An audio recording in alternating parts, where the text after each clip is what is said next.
오늘은 멀리 보고 선택하라. 멀리 보고 선택하라. 첫 번째 말씀에 참고합니다. 오늘 이 말씀의 주제와 뒤에 23절부터 28절까지가 다 같은 주제예요. 멀리 내다보고 선택을 바르게 하라 하는 주제인데, 이제 이 시간은 여기 22절까지 말씀을 이제 상고하고 오늘 낮예배 때 나머지 23절부터 28절의 말씀을 같은 주제로 상고합니다. 하나님은 우리에게 귀한 이 자아를 주셨어요. 하나님의 피조물 중에 이렇게 지정의라는 자아를 가진 존재는 사람밖에 없어요. 이 지정의가 바로 하나님의 형상 중에 하나예요. 그렇기 때문에 온 천지에 하나님과 우리 사람은 아주 특별한 이런 관계로 이렇게 창조해 주셨기 때문에 우리가 하나님의 마음을 알 수가 있고 하나님의 뜻대로 살 수가 있어요. 그리고 하나님을 닮고 하나님 나라에서 영원히 함께 살 수가 있는 유일한 존재인데, 그러기 위해서 필요한 게 자아라는 겁니다. 우리가 지정의로 우리 자신이 고유의 영역을 이렇게 하나님께로부터 받았어요. 그리고 수없이 많은 사람이 있어도 다 자아는 전부 다 각 개인의 고유 영역으로 주셨어요. 얼굴은 쌍둥이가 있어도 자아는 쌍둥이가 없어요. 그렇기 때문에 우리가 가진 이 자아는 독특하게 하나님과 1대1의 관계를 갖는 거예요. 또 타인과는 절대적으로 같을 수가 없는 거예요. 그런 면에서 우리는 이 자아를 잘 활용해서 하나님 뜻대로 살아야 하나님과 영원한 사랑의 관계가 이어지는 겁니다. 그래서 오늘 본문에 보면 선택을 잘하라는 거예요. 우리 자아가 선택을 잘해야 된다는 거예요. 거기에 따라 결과가 너무 달라지기 때문에. 근데 무조건 선택을 잘하라 아니죠. 하나님의 기준을 제시하고 선택을 잘하라고 말씀하는 거예요. 오늘 본문의 쭉 내용을 들어보면 우리가 어떤 걸 선택해야 되는구나라는 걸 알 수가 있는데, 크게 보면 의와 불의가 있고 선과 악이 있고 거룩함과 부정함이 있어요. 이것이 성경 전체의 대주제예요.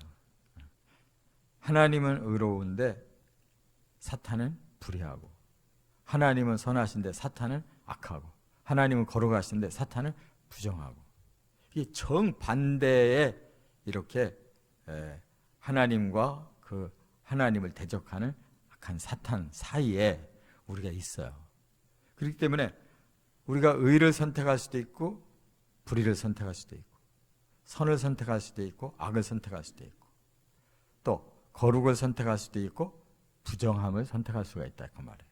하나님 편의 그 길을 선택하면 우리는 영원한 하나님 사랑과 영생을 하지만, 사탄 편을 잘못 알고 선택하면 사탄이 가야 할 영원한 형벌에 우리가 같이 가는 거예요. 그래서 이걸 성경에서 이렇게 미리 깨닫도록 우리에게 진리를 말씀을 준 겁니다. 세 가지로 좀 나눌 수가 있는데, 첫째는 17절 18절에 보면 죄인의 길과 여호와 경외의 길이 있다. 두 길 중에 우리는 한 길을 선택해야 돼요. 그런데 왜 사람들이 죄인의 길을 갈까? 이상하잖아요. 죄 짓는 게 뭐가 좋다고, 나중에 벌 받아야 되는데. 그런데 그 죄의 길이 좋아 보이는 거예요. 왜냐? 여기 17절에 그랬어요. 내 마음으로 죄인의 형통을 부러워하지 말고 항상 여호와를 경외하라 그랬어요. 죄인에게 매력이 있어요. 형통할 수가 있는 거예요. 그러니까 의롭게 살면은 의로운 길을 가기는 매우 힘들어요, 이 땅에서.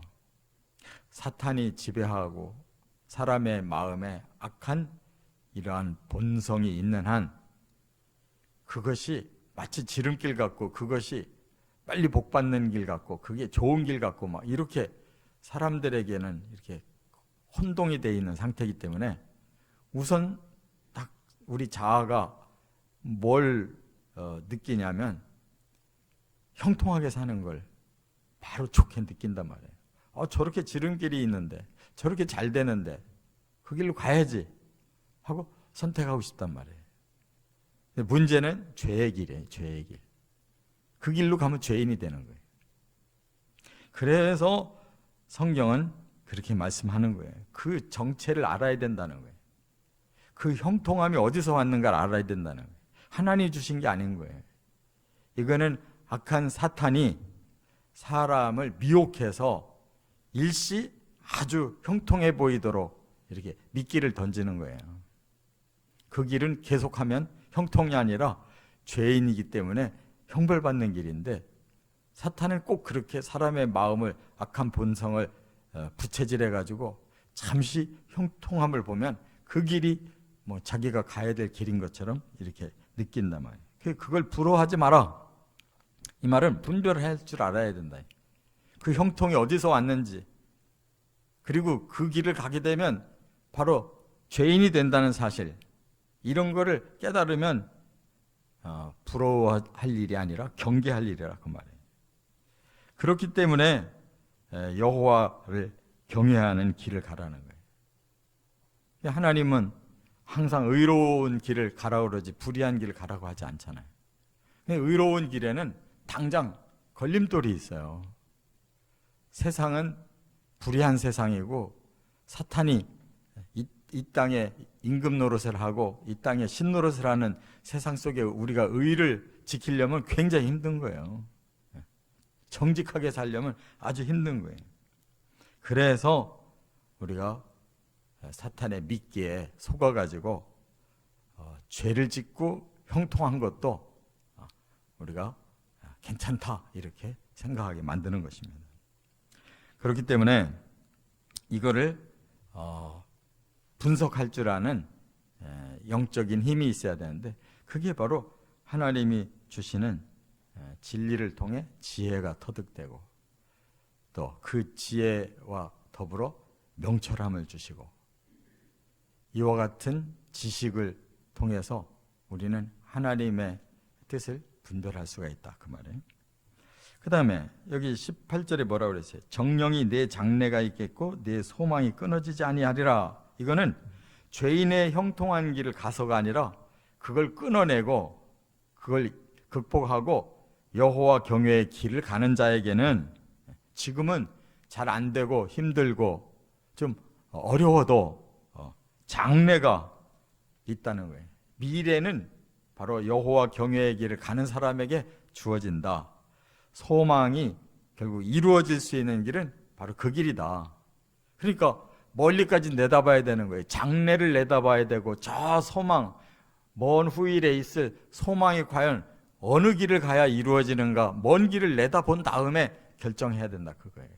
지금 당장 뭐가 형통해지고 뭔가 막 부러운 일들이 막 일어나고 그것만 쳐다보면은 선택 잘못한다는 거예요.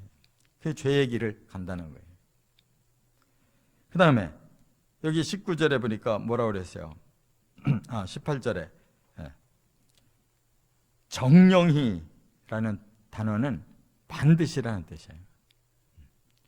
우리가 이걸 어디서 처음 하나님께부터 받았냐면 창세기 2장에 뭐라고 그랬어요?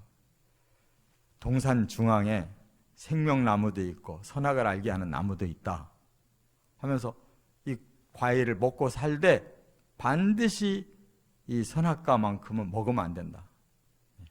죽는다는 거예요. 반드시나 정령이나 똑같은 말이에요. 이건 필수 코스. 우리도 마찬가지로 계속 선악을 아는 나무에 대한 미혹이 있는 거예요. 그러니까 필수 코스에 대해서는 이거는 우리 열애가 없어요. 반드시 하나님을 경외하는 길로 가야지 사탄이 꼬이는 길로 갔다가는 끝이에요. 그래서 우리는 미래를 바라보고 하나님 앞에서 과연 구원을 받고 또 하나님의 그 영원하신 생명과 영광을 누릴 수 있는 길이냐, 아니면 망해가지고 영원한 형벌받는 길이냐를 생각해보고 선택하라 그랬고, 두 번째 19절부터 21절에 보면 지혜의 길과 탐식의 길이 있다는 거예요. 그러니까 영의 길이 있고 육의 길이 있다는 거예요. 이것을 여기 19절에 이렇게 말씀했어요. 내 아들아, 너는 듣고 지혜를 얻어 내 마음을 바른 길로 인도할지니라. 이게 영적인 삶이에요. 영적인 삶, 항상 이제 여호와의 그 경외의 길을 계속 가다 보면 하나님이 주시는 지혜가 있어요. 그럼 그 지혜를 실천하며 사는 것이 영적인 삶이라고요. 항상 하나님과 연결이 돼가지고 하나님이 주시는 지혜라고 하는 그런 신령한 능력을 가지고 그때그때마다 지혜를 선택해 가는 거예요. 그러면 우리가 바른 길로 가게 된다는 거예요. 지혜는 우리의 마음을 인도한대요. 어디로? 바른 길로. 내 힘이 아니라 하나님이 주시는 진리와 지혜와 명철을 통해서 또 지식을 통해 우리는 바른 길을 선택해 갈 수 있도록 하나님 힘 주시는 거예요. 그런데 반대가 있어요. 여기 20절에 보면 술을 즐겨하는 자들과 고기를 탐하는 자들과도 더불어 사귀지 말라. 술 취하고 음식을 탐하는 자는 가난해질 것이요 잠자기를 즐겨하는 자는 헤어진 옷을 입을 것임이라 그랬어요. 그러니까 반대로 사는 자는 육을 힘쓰는 자예요. 영적인 거는 막혔고 육적인 욕망을 우선시하는 사람이에요. 그러면 우선 당장 술이 얼마나 좋아요. 먹으면 취해가지고 기분 좋고 막 근심 걱정 사라지고 아무 문제가 없고 막 자신만만하고 그냥 막 자기가 하고 싶은 대로 다 할 수 있는, 이런 어디서 그런 힘이 나오는지 막 자유분방하거든요. 그리고 또 고기를 탐한다. 우선 제일 내 몸이 당기는 것이 뭐예요? 맛있는 것 당겨지잖아요. 그걸 먹는다는 거예요. 이렇게 술을 즐겨하고 취하고 이런 고기라든지 좋은 음식을 탐하면 우선은 아주 만족하는데 그 뒤가 어떻게 되는가를 알아야 돼요. 나중에 어떻게 되는가. 술 취하면 그냥 개같이 돼버리는, 망나니가 되는 거예요. 탐식에 눈이 멀어버리면 우선은 막 배부르고 만족하는데 나 병 걸리는 거예요. 죽는 거예요. 다 병은 많이 먹어서 오는 거예요. 절제를 안 해서 오는 거라고. 그렇기 때문에 이렇게 사는 사람은 자기의 육을 망치는 거예요. 결국은 술에 망치고 고기에 망치고, 그걸 견딜 수 없게 그 자기 마음이 자기 육을 완전히 아주 타락시키는 거라고. 또 그렇게 뭐 좋은 술, 좋은 고기 먹으려면 돈 막 써야 되잖아요. 그 돈이 금방 다 사라지는 거예요. 이렇게 영적인 길은 지혜가 우리를 이끌어서 바른 길로 살게 하지만 육적인 길은 욕망이 시키는 대로 마구 하다 보면 몸을 버리고 마음 버리고 삶이 탕진돼가지고 끝장나는 것이다. 그 다음에 끝으로 세 번째 22절에 보면 청종의 길이 있고 경히 여기는 길이 있다. 귀를 여는 길이 있고 귀를 막는 길이 있다, 그 말이에요. 사람들이 귀를 잘 열어야 되는데 귀를 막고 산다는 거예요. 그게 뭐냐? 너를 낳은 아비에게 청종하고 내 늙은 어미를 경히 여기지 말지니라. 근데 요 말씀이 이제 뒤에 오늘 낮예배 때 더 자세하게 제가 말씀을 할 건데, 부모 공경이 하나님 경외와 이꼴이라는 거예요. 이꼴. 왜? 부모는 하나님의 대리자예요. 부모만큼 하나님처럼 우리를 사랑하고 바른 길로 가기를 원하는 존재가 없어요. 하나님과 부모는 같은 마음이에요. 그 자식에 대해서 같은 마음이라고.